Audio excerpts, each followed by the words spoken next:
學習唔同技巧嘅同時，我哋心中成日都要記得有一個心情溫度計，隨時留意喺呢一刻我哋嘅感受係幾多分。當我哋嘅情緒喺唔同強度嘅時候，我哋所相對應嘅應對方法亦都會有啲唔同。當我哋嘅情緒喺80、90、100分嘅時候，即係代表我哋已經十分困擾，就嚟忍唔住啦。呢個時候，我哋就要用痛苦耐受嘅技巧，包括有 Stop 立即停止技巧、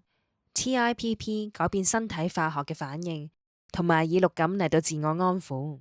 而當我哋嘅情緒強度係喺40至到70分左右嘅時候，咁即係代表我哋嘅情緒係中間困擾，但係尚未失控。呢個時候我哋就可以運用情緒調節嘅各項技巧，包括有 opposite action 相反行動，同埋 fact check 檢查事實。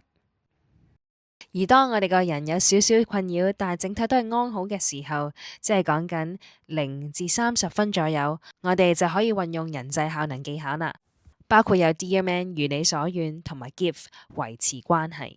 記住，當我哋情緒好高漲嘅時候，